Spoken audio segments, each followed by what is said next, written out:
Hello អ្នកទាំងអស់គ្នាខ្ញុំ Twinter សូមស្វាគមន៍មកកាន់ vlog ទី1របស់ខ្ញុំដែលខ្ញុំមានក្តីសម័យតាំងពីយូរថាខ្ញុំចង់បង្កើតវីដេអូមួយមកអញ្ចឹងប៉ុន្តែខ្ញុំមិនដែលគិតថាខ្ញុំនឹងជំនះខ្លួនឯងធ្វើទេប៉ុន្តែដឹកនឹងគឺខ្ញុំជំនះខ្លួនឯងធ្វើវីដេអូមួយមកហើយសម្រាប់វីដេអូនេះដែរអ្នកទាំងអស់គ្នាមើលទៅអាចនឹងមានកំហុសខុសឆ្គងព្រោះតែតែវាជាការ edit លើកទី1របស់ខ្ញុំហើយក៏ជាវីដេអូចាស់ដែលខ្ញុំថតតាំងពីកាលដែលខ្ញុំរៀននៅវិទ្យាល័យតាំងពីឆ្នាំ2022អញ្ចឹងគឺខ្ញុំបើកយក memory ដែលខ្ញុំថតពីមុនយកមកផ្គុំឲ្យខ្ញុំមកកាត់ចូលគ្នាអញ្ចឹងសម្រាប់វីដេអូនេះវាមើលទៅអាចនឹងរៀងភ្លាឬក៏វាអត់សូវរៀងជក់ចិត្តទេប៉ុន្តែខ្ញុំសង្ឃឹមថាវីដេអូមួយនេះអ្នកទាំងអស់គ្នានឹងចូលចិត្តហើយសម្រាប់វីដេអូបន្តលើក្រោយទៀតខ្ញុំនឹងព្យាយាមកាត់ឲ្យបានល្អជាងនេះបន្ថែមទៀតសម្រាប់វីដេអូលើដំបូងរបស់ខ្ញុំដែលខ្ញុំធ្វើជា vlog នេះគឺជាវីដេអូអនុស្សាវរីយ៍ខ្ញុំរៀននៅ high school ហើយក៏ជាវីដេអូដែលខ្ញុំស្រឡាញ់ជាងគេដែរព្រោះដោយសារតែការជីវិតទី12ហ្នឹងគឺខ្ញុំបានថតវីដេអូយ៉ាងច្រើនគួរសមដែរសម្រាប់ទុកថាពេលដែលរៀនចប់ទៅអាចយកមកបើកមើលនិងឃើញដល់មិត្តភក្តិចាស់ៗអីចឹងឥឡូវចូលមកដល់ក្នុងវីដេអូដែលខ្ញុំកំពុងតែបង្ហាញនេះជាសកម្មភាពដែលពេលដែលយើងបើកវាសនការចូលរៀនដំបូងអញ្ចឹងត្រូវសម្អាតថ្នាក់ជូតអីព្រោះតែយើងបាក់កងមួយរយៈដែរអញ្ចឹងពេលដែលចូលទៅវិញវាមានដីមានអាចារ្យមានអីនៅនឹងអញ្ចឹងគ្រប់សិស្សទាំងអស់គឺត្រូវសម្អាតថ្នាក់រៀងខ្លួនសម្អាតថ្នាក់របស់ខ្ញុំនឹងដែរមានចំនួនសិស្សតា30នាក់អីហើយដូចជាពេលហ្នឹងស្រីទាំងអស់ព្រោះតែម្នាក់អីអញ្ចឹងនៅក្នុងវីដេអូហ្នឹងអាចឃើញថាអត់មានមិត្តភក្តិព្រោះដោយសារតែអ្នកខ្ញុំគឺជាអ្នកដែលអាចនិយាយបានថាដូចនគរសីលវអញ្ចឹងថ្ងៃបើកវាសនការឆ្នាំថ្មីជាថ្ងៃដែលសប្បាយចិត្តខ្លាំងហ្មងព្រោះដោយសារតែបានជួបជុំមិត្តភក្តិឡើងវិញបន្ទាប់ពីបាក់កងរយៈពេលប្រហែលខែបាទនិយាយពីមិត្តរួមថ្នាក់របស់ខ្ញុំវិញអីក៏មានដែរខ្ញុំអត់ទៅនៅចិត្តមួយពួកគាត់គឺសប្បាយហ្មងអត់អាចថាពេលការទុកបែនេះគាត់ចាប់ដើមថ្ងៃចូលរៀនទៅវងភ្លាមអាចភ្លើងភ្លាមហ្មងហើយនៅសាលាខ្ញុំអត់ទៅដាច់ភ្លើងគឺយើងបាក់រៀនតិចព្រោះដោយសារតែយើងរៀនយើងត្រូវការប្រចាំថ្ងៃអញ្ចឹងហើយសំខាន់ពេលហ្នឹងចំពេលដូចជាខែក្តៅទៀតនាំគ្នាបកឡើងវិញបើរឿងរៀនវិញបនអត់ទៅដល់ម៉ោងកីឡាព្រោះសារតែម៉ោងកីឡាជាម៉ោងដែលសប្បាយចិត្តជាងគេហ្មងព្រោះសារតែបានលេងបាល់ហើយសំខាន់ខ្ញុំអត់ដឹងថាមិនដែរម៉ោងកីឡាហ្នឹងក៏ខ្ញុំនៅរៀនមួយអាទិត្យមានតែ1ម៉ោងឯងសំខាន់អត់ទៅដល់ម៉ោងកីឡាម្ដងគឺរត់សប្បាយហ្មងព្រោះសារតែម៉ោងកីឡាវាអត់ស្អីដូចម៉ោងផ្សេងៗយើងទៅរៀននៅក្នុងថ្នាក់សូម្បីតែគិតក៏ឈឺក្បាលដែរបន្ទាប់ពីចប់ម៉ោងកីឡាក៏ពួកខ្ញុំមានជាការលេងបាល់ជុំគ្នាកាលនៅសាលារៀនហ្នឹងសាលាខ្ញុំដូចគេមានកម្មវិធីមួយឆ្នាំគឺគេប្រកួតបាល់ម្ដងអញ្ចឹងគេមានជាការប្រកួតបាល់ទាត់បាល់ទះជាមួយនឹងបាល់បោះហើយខាងសាលាខ្ញុំក៏គេមានចុះឈ្មោះហាត់សមលេងបាល់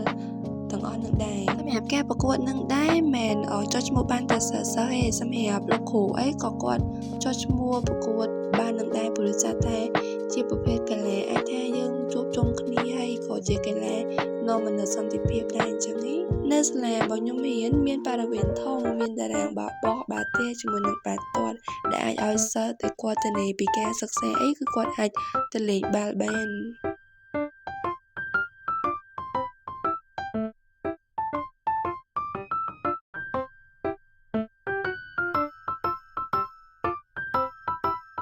បាទនៅក្នុងវីដេអូនេះវិញគឺជា composer ហ្មងមិត្តភក្តិរបស់ខ្ញុំគាត់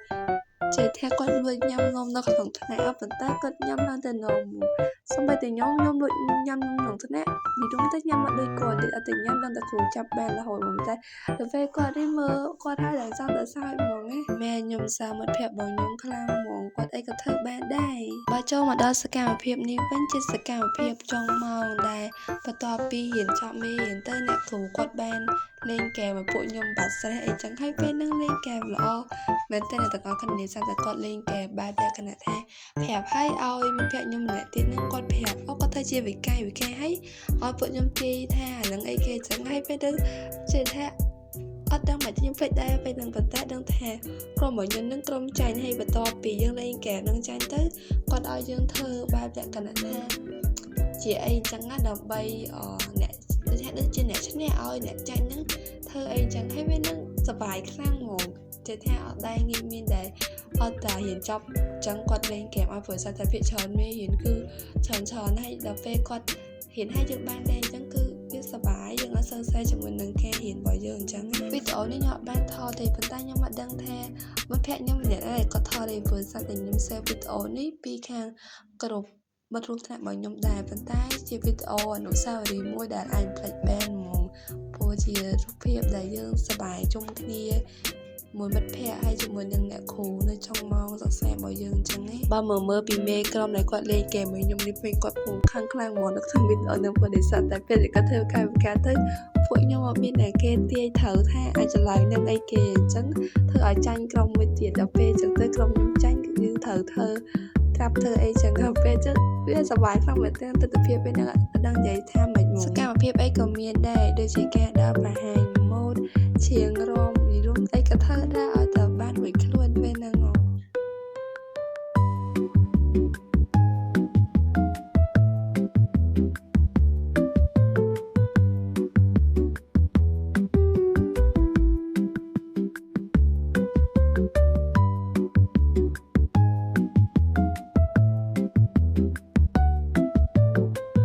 ឲ្យតែដល់ម៉ោងចេញលេងរៀនពេលថ្ងៃអីចឹង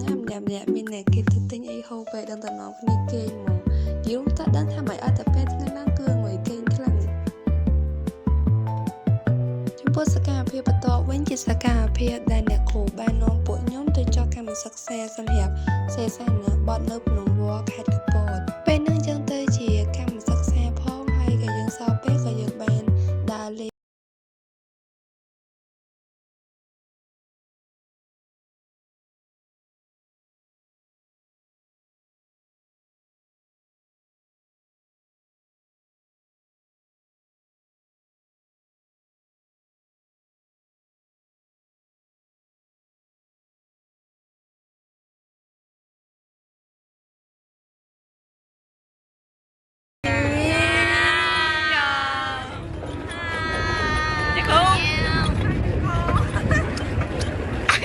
សកម្មភាពជាច្រើនជាមួយនឹងមិត្តរួមថ្នាក់សម្រាប់ឆ្នាំទី12នេះច្រើនខ្លាំងអត់ដឹងនិយាយប្រាប់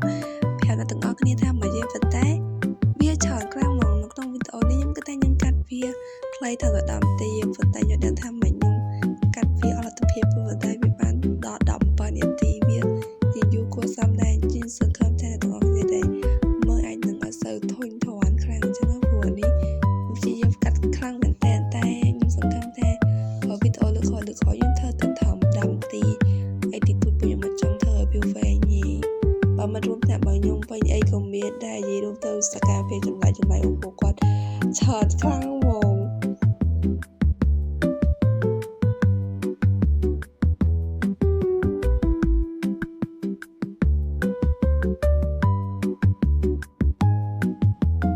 ក្នុងវីដេអូនេះវិញជាសកម្មភាពដែលពួកខ្ញុំចិត្តចប់មែនតើនៅសល់តាមបានខែទៀតហើយនាំគ្នាថតរូបជុំគ្នាគ្មានអ្វីសប្បាយជាងជួបជុំមិត្តភក្តិដែលធ្លាប់ទៅណាមកណាជាមួយគ្នាហូបបាយជាមួយគ្នានិយាយគ្នារៀនជាមួយគ្នារួមដល់សកម្មភាពទាំងអស់គឺជាសកម្មភាពដ៏មានន័យបំផុតពេលខ្លះក៏ធ្លាប់តែឆ្លោះគ្នាអន់ចិត្តនឹងគ្នាទៅវិញទៅមកដែរប៉ុន្តែយើងនៅតែត្រូវគ្នាមិនបានព្រោះដោយសារតែវាជាមិត្តភក្តិគឺយើងអាចឆ្លោះគ្នាបានរហូតទេជួបជុំខ្លះវាគ្រាន់តែជាបទពិសោធន៍ប៉ុន្តែការជួបជុំមិត្តភក្តិវិទ្យាល័យរបស់ខ្ញុំគឺជាការជួបជុំដ៏មានអត្ថន័យនិងជាប់នៅក្នុងបេះដូងរបស់ខ្ញុំរហូតមិនបើម្ដងថ្ងៃនៃការប្រកួតកីឡាប្រចាំឆ្នាំហើយសំណាងល្អនិងសកម្មភាពនោះក៏ខ្ញុំបានថតជាវីដេអូទុកជាអនុស្សាវរីយ៍ដែរមានកីឡាករជាច្រើននិងអ្នកគាំទ្របែរមកពីសាលាផ្សេងៗពួកគាត់មកចូលរួមជាច្រើនអ្នកពេលនោះទស្សនវិជ្ជានឹងគឺពិតជាសប្បាយខ្លាំងជាការប្រកួតបាល់បោះជាមួយនឹងបាល់ទះហើយសម្រាប់កីឡាទាំងពីរនេះគឺជាកីឡាដែលខ្ញុំស្រឡាញ់ប៉ុន្តែខ្ញុំមិនអាចលេងវាបាននេះព្រោះដោយសារតែកាយសម្បទារបស់ខ្ញុំគឺអត់ support ជាមួយនឹងកីឡាទាំងពីរហ្នឹងឯងហើយខ្ញុំពិតជាសេតខ្លាំងមែនទែន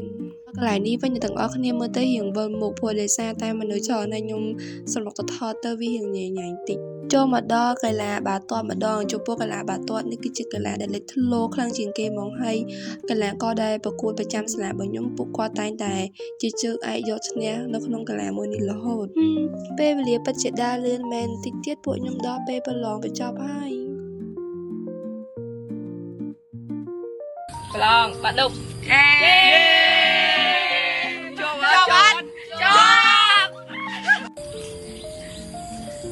ហើយមិននិយាយ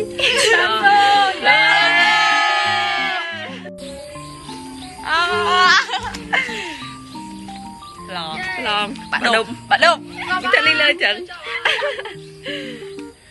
សម្រាប់ពេលវេលាប្រឡងបញ្ចប់នាទី12ក៏បានមកដល់ហើយសម្រាប់ការប្រឡងគឺមានរយៈពេលរហូតដល់2ថ្ងៃកន្លះហើយសម្រាប់ថ្ងៃចុងក្រោយកន្លះថ្ងៃពួកយើងត្រូវធ្វើបទបង្ហាញដើមពេលសន្និសិទអំពីសារណាបទដែលយើងបានសរសេរសម្រាប់ការបញ្ចប់ឆ្នាំសិក្សាខ្ញុំភ័យខ្លាំងមែនទែនខំផងនិយាយអស់ហើយសំខាន់នៅពេលដែល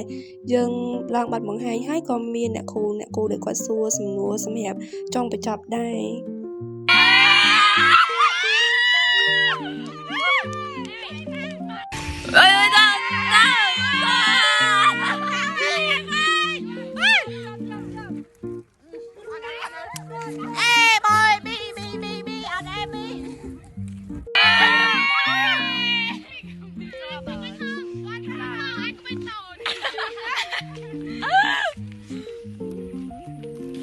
chọc bạn đâu bê cho chị chồng ơi nhung xảy ra với chồng thế lại chồng cái chơi chết nhưng chưa cái chồng nhưng chưa xảy ho chụp hộp chăm lại coi nhau mình cài sợ ba mạnh mơ nhung bên bị tái bị ỏi ngăn ê luôn nó bâu với độ nhung mình tôi coi trở lại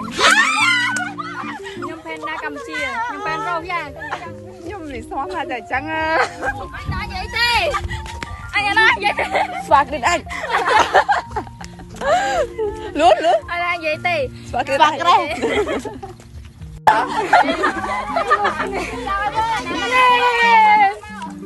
ê mình cứ may vậy đặt hai tiền một lò anh này tôi anh còn anh hai máu chăm nghe rồi nhôm thì đỏ xì đây mình biết mình bầu ទីមផុតពួកខ្ញុំបានប្រឡងបញ្ចប់ថ្នាក់ទី12ហើយប៉ុន្តែសម្រាប់លទ្ធផលគឺអត់ទាន់ចេញមកទេទោះលទ្ធផលអត់ទាន់ចេញប៉ុន្តែពួកខ្ញុំឲ្យតែពេលប្រឡងចប់ហើយនាំគ្នាជប់រៀងឡើងមួយថ្ងៃជាប់គ្នាហ្មងហើយសំខាន់ពួកខ្ញុំអីគឺអត់នាំគ្នាមកទេហើយគឺនៅដេកនៅដមសាលាហ្នឹងហ្មងនៅចាំធ្វើកិច្ចការមួយចំនួនដែលពួកយើងអត់ទាន់ប្រហែលអញ្ចឹងពេលនោះសម្រាប់មិត្តភ័ក្តិដែលគាត់មកពីខេត្តឆ្ងាយៗក៏គាត់អត់ទាន់ត្រឡប់ទៅវិញដែរសំខាន់ពេលវេលាចុងក្រោយនេះគឺជាពេលវេលាដ៏មានអត្ថន័យខ្លាំងមែនទែនខ្ញុំមិនដឹងថាត្រូវបរិយាយបែបណាប៉ុន្តែពេលវេលាហ្នឹងគឺជាពេលវេលាដែលអាចយកលុយទៅទិញបានហ្មងព្រោះដោយសារតែការជួបជុំគឺវាអត់ងាយខ្លាំងហ្មងនៅពេលដែលយើងរៀនចប់ហើយពួកយើងក៏អត់មានឱកាសដែលយើងអាចជួបជុំគ្នាដូចតែពួកយើងនៅរៀនបានដែរនៅពេលដែលពួកយើងរៀនចប់ពួកយើងគឺសុទ្ធសឹងតែមានគោលដៅរៀងៗខ្លួនហើយក៏យើងត្រឡប់ទៅជីវិតដែលយើងត្រូវរកខ្លួនឯងហើយយើងធ្វើតាមក្តីសម័យអញ្ចឹងសម្រាប់ការជួបជុំមិត្តភ័ក្តិវិទ្យាល័យគឺអត់អាចថានឹងជួបជុំបានរហូតទេព្រោះតែម្នាក់គឺរវល់នៅកិច្ចការរៀងៗខ្លួនហើយក៏អត់ងាយថាយើងមកជួបជុំគ្នាដូចពីមុនណាអ្នកខ្លះក៏គាត់ប្រែប្រួលអ្នកខ្លះទៀតក៏ផ្សេងវាអត់អាចដូចដើមប៉ុន្តែសម្រាប់ពួកគាត់នៅក្នុងវីដេអូនេះនៅពេលដែលគាត់បានឃើញវីដេអូនេះខ្ញុំចង់ប្រាប់ថាខ្ញុំស្រឡាញ់ពួកគាត់ទាំងអស់គ្នាហើយខ្ញុំពិតជានឹកទស្សនវិជ្ជាពេលនោះខ្លាំងមែនទែនហ្មងព្រោះដោយសារតែការស្គាល់មួយពួកគាត់គឺជាវិស័យមួយដែលខ្ញុំបានជួបមនុស្សល្អមានមិត្តភក្តិល្អដែលពួកគាត់បានចូលមកជីវិតរបស់ខ្ញុំរយៈពេល3ឆ្នាំដែលខ្ញុំបានស្គាល់ពួកគាត់បានរៀនជាមួយនឹងពួកគាត់រស់នៅជាមួយពួកគាត់និយាយរួមទៅដូចបងប្អូនបង្កើតអញ្ចឹងទាំងដែលពួកយើងអត់ដែលស្គាល់គ្នាពីមុនមកទេហើយសុទ្ធសឹងតែមកពីខេត្តផ្សេងគ្នាតំបន់ផ្សេងគ្នាប៉ុន្តែយើងបានរស់នៅជាមួយគ្នានៅក្រោមតួសាលាដែលយើងបានមករៀនជាមួយគ្នាអស់រយៈពេល3ឆ្នាំពិតជាដើររឿងខ្លាំងមែនទែនមកមានទាំងរឿងសប្បាយជាមួយគ្នារឿងកើតទុកជាមួយគ្នាប្រាប់គ្នាពីរឿងពិបាកចិត្តទៅវិញទៅមកចែករំលែកបទពិសោធន៍រៀងៗខ្លួននិយាយរួមទៅវាពិតជាមានអត្ថន័យដ៏មានន័យបំផុតនៅក្នុងជីវិតរបស់ខ្ញុំហើយសកម្មភាពទាំងអស់នេះគឺជាសកម្មភាពចុងក្រោយដែលពួកយើងចំណាយពេលជាមួយគ្នាព្រោះស្ទើរតែយើងអត់មានពេលច្រើនទេនៅក្នុងការជួបជុំគ្នាដូចពីមុនអ្វីដែលពួកយើងចង់ធ្វើជាមួយគ្នាពួកយើងព្យាយាមធ្វើខ្លាំងមែនទែននៅក្នុងពេលវេលាដ៏ខ្លីមួយនេះ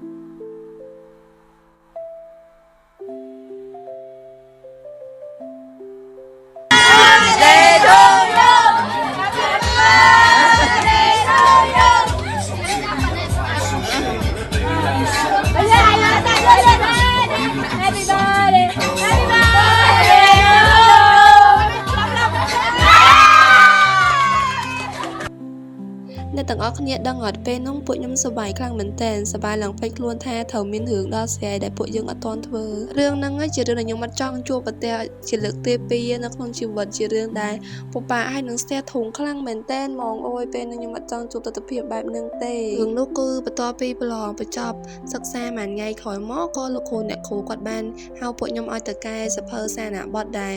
ពួកយើងបានធ្វើបទបង្ហាញឲ្យគណៈកម្មការលោកគ្រូអ្នកគ្រូគាត់កែអញ្ចឹងយើងត្រូវកែសភៅនឹងឡើងវិញដើម្បី